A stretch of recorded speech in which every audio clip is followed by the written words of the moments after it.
ഇനി അടുത്തതായി മാജിക് അവൻ്റെ second recipe of the week. ഈ ആഴ്ചത്തെ സെക്കൻഡ് റെസിപ്പി ഒരു നോൺ വെജിറ്റേറിയൻ വിഭവമാണ്. പക്ഷെ വളരെ സാധാരണമായിട്ട് നമുക്ക് വീട്ടിൽ ചെയ്യാൻ പറ്റിയ ഒരു കാര്യമാണ്. കണവ എന്ന് പറഞ്ഞാൽ എല്ലാവർക്കും ഇഷ്ടമാണ്. സ്ക്വിഡ്, കണവ മത്സ്യം കൊണ്ടുള്ള ഒരു വിഭവം. ഇതൊരു ചൈനീസ് ആണോ എന്ന് വെച്ചാൽ ശരിക്കും ഒരു ചൈനീസ് സ്റ്റൈലിലാണ് നമ്മൾ ചെയ്യുന്നത്. പക്ഷേ അത്രയും കോംപ്ലിക്കേറ്റഡ് അല്ല, ഒരുപാട് പാടൊന്നുമില്ല, പെട്ടെന്ന് ചെയ്യാൻ പറ്റിയ ഒരു സ്റ്റൈലാണ്. ഇതിൽ നമ്മൾ സാധാരണ ചൈനീസ് വിഭവങ്ങൾക്ക് കാണുന്ന പോലെയുള്ള എന്താ പറയുക ക്യാപ്സിക്കം, സ്പ്രിംഗ് ഓണിയൻ, സെലറി ഇങ്ങനെയുള്ള എന്താ പറയുക ആഡംബരങ്ങളൊന്നും തന്നെ വേണ്ട. പെട്ടെന്ന് ചെയ്യാൻ പറ്റിയൊരു കാര്യം. സ്വാദിൻ്റെ കാര്യത്തിൽ മുന്നിൽ തന്നെയാണ്. എന്തായാലും നമ്മളുടെ ഈ പെപ്പർ സ്ക്വിഡ് എന്ന് പറയുന്ന കുരുമുളക് കണവ എങ്ങനെയാണ് തയ്യാറാക്കുന്നത് നോക്കാം. അതിന് വേണ്ട ചേരുവകൾ എന്തൊക്കെയാണെന്ന് നോക്കാം. കണവ 1/2 കിലോ കഷ്ണങ്ങളായി മുറിച്ചത്, എണ്ണ 1.5 ടേബിൾ സ്പൂൺ, സവാള 3 വലുത് നീളത്തിലുള്ള കഷ്ണങ്ങളായി മുറിച്ചത്, ഇഞ്ചി ചെറുതായി അരിഞ്ഞത് 2 ടേബിൾ സ്പൂൺ, വെളുത്തുള്ളി ചെറുതായി അരിഞ്ഞത് 2 ടേബിൾ സ്പൂൺ, കുരുമുളക് പൊടി 2 ടീസ്പൂൺ, പച്ചമുളക് 3-4 കഷ്ണങ്ങളാക്കിയത്, soya sauce 1 tablespoon, tomato sauce 1.5 tablespoon, ഉപ്പ് ആവശ്യത്തിന്. അപ്പോൾ ഇനി നമുക്ക് നമ്മുടെ പെപ്പർ സ്ക്വിഡ് തയ്യാറാക്കി തുടങ്ങാം. സ്ക്വിഡ് എന്ന് പറഞ്ഞാൽ നമ്മളുടെ കണവയാണ്. കണവ പല സൈസിലും രൂപത്തിലും ഒക്കെ കിട്ടും. ഓലക്കണവയാണ് നമുക്ക് വേണ്ടത്, അല്ലാതെ ഇങ്ങനെ പരന്നിരിക്കുന്ന കല്ലൻ കണവയല്ല. കുറച്ച് ചെറിയ ടൈപ്പാണ് കൂടുതൽ നല്ല. അപ്പോൾ എനിക്ക് പക്ഷേ കിട്ടിയത് വലിപ്പത്തിൽ ഇച്ചിരി വലുതായിരുന്നു. പക്ഷേ ഇത് 1/2 കിലോ. അപ്പോൾ കുറച്ച് ചെറിയ സൈസാണെങ്കിൽ റൗണ്ട് ഷേപ്പായിട്ട് വട്ടം കഷ്ണമായിട്ട് മുറിക്കുക. ഇത് കുറച്ച് വലിപ്പമുള്ള 2 വലിയ കണവയായിരുന്നു എനിക്ക് കിട്ടിയത്. അപ്പോൾ 2 കണവയ്ക്ക് തന്നെ 1/2 കിലോ വെയിറ്റ് ഉണ്ടായിരുന്നു. അതുകൊണ്ട് ഞാൻ 2ആയിട്ട് മുറിച്ചിട്ട് റൗണ്ട് പീസസ് പോലെ കട്ട് ചെയ്തു. ഇതിനി നമ്മൾ കുക്കറിൽ വേവിക്കാൻ പോവുകയാണ്. അപ്പോൾ നമ്മളൊരു കുക്കർ അടുപ്പിലേക്ക് വെക്കാം. എന്നിട്ട് ഇതിലേക്ക് ആദ്യം തന്നെ വൃത്തിയാക്കിയെടുത്ത കണവ, ഇതിനകത്ത് ധാരാളം വാട്ടർ കണ്ടൻറ് ഉണ്ട്, വെള്ളം ഉള്ളതാണ്, അതുകൊണ്ട് പ്രത്യേകിച്ച് വെള്ളം ഒഴിക്കണ്ട. ഇനി ഇതിനകത്ത് പിന്നെ ഇതിന് ഗ്യാസ് ഫോർമേഷൻ ഉണ്ടാവാറുണ്ടെന്ന് ചിലർക്ക് പറയാറുണ്ട് കണവയ്ക്ക്. അതുകൊണ്ട് തന്നെ ധാരാളം ഇഞ്ചിയും വെളുത്തുള്ളിയൊക്കെ ചേർക്കുന്നത് നല്ലതായിരിക്കും.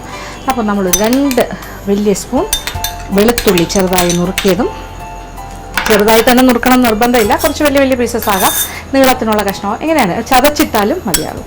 അതുപോലെ തന്നെ ഇഞ്ചി കഷ്ണങ്ങളാക്കിയതും 2 ടേബിൾ സ്പൂൺ. അത് ഇച്ചിരൂടെ കൂടിയാലും കുഴപ്പമൊന്നുമില്ല.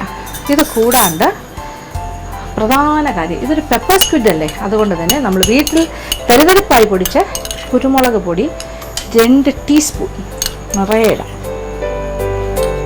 2 ടീസ്പൂൺ കുരുമുളക് പൊടിയും ചേർത്തു. ഇനി എന്താ, ഇനി പാകത്തിനുള്ള ഉപ്പ്,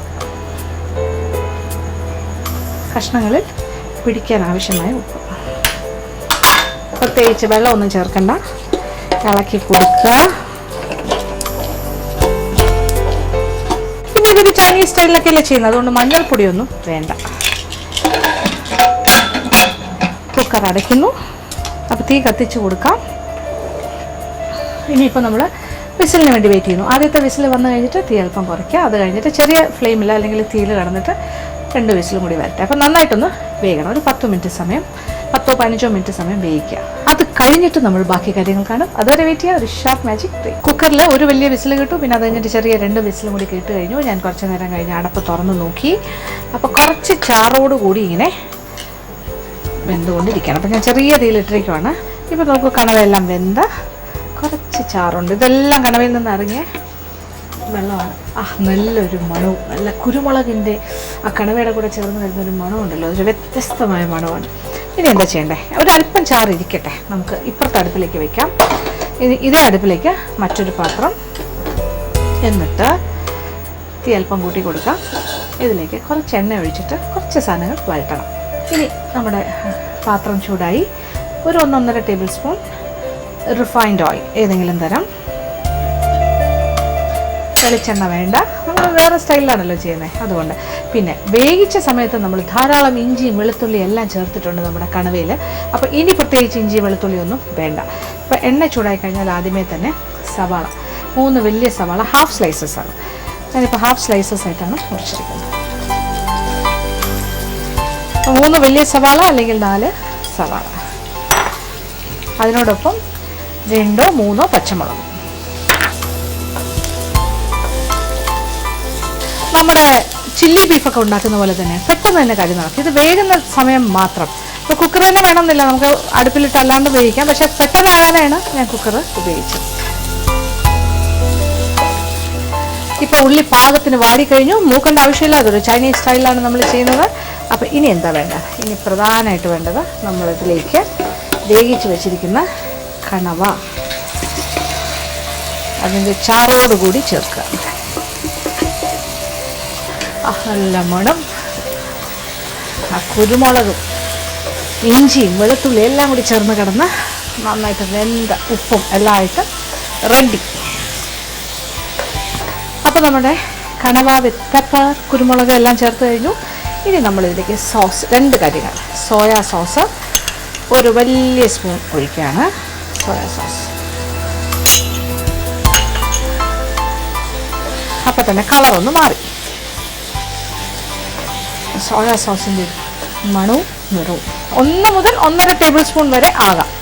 പിന്നെ അതിനോടൊപ്പം ടൊമാറ്റോ സോസ് അതൊരു 1.5 ടേബിൾ സ്പൂൺ.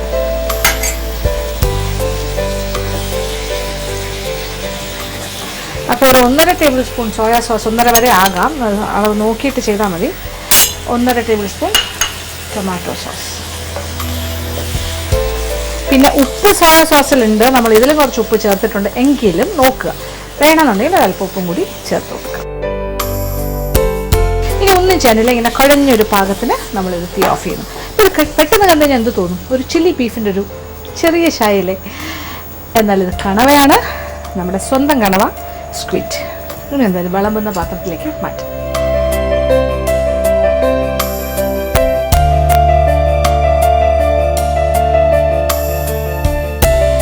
അങ്ങനെ നമ്മളെ പെപ്പർ സ്ക്വിഡ് ഇവിടെ റെഡി ആയി കഴിഞ്ഞു. അങ്ങനെ കുരുമുളക് കടവ. അപ്പോൾ ഇതൊരു ചൈനീസ് സ്റ്റൈലിലാണ് ചെയ്തിരിക്കുന്നത്. പക്ഷേ ചൈനീസിന് വേണ്ട എല്ലാ കാര്യങ്ങളും ഒന്നുമില്ല. പക്ഷേ എളുപ്പത്തിന് നമ്മുടെ വീട്ടിൽ കുരുമുളക് പൊടി കാണും, ഇഞ്ചി വെളുത്തുള്ളി കാണും. പിന്നെ സോസിൻ്റെ കാര്യം, ഇപ്പം മിക്കവാറും എല്ലാ വീട്ടിലും ടൊമാറ്റോ സോസ് എന്തായാലും കാണും, സോയാ സോസും ഉണ്ടാകും. പെട്ടെന്ന് തട്ടിക്കൂട്ടിക്കൂടെ. അപ്പോൾ വ്യത്യസ്തമായിട്ട് നമ്മൾ കണവയുടെ സീസണാണ്, ഇപ്പോൾ ധാരാളമായിട്ട് കിട്ടുന്നുണ്ട്.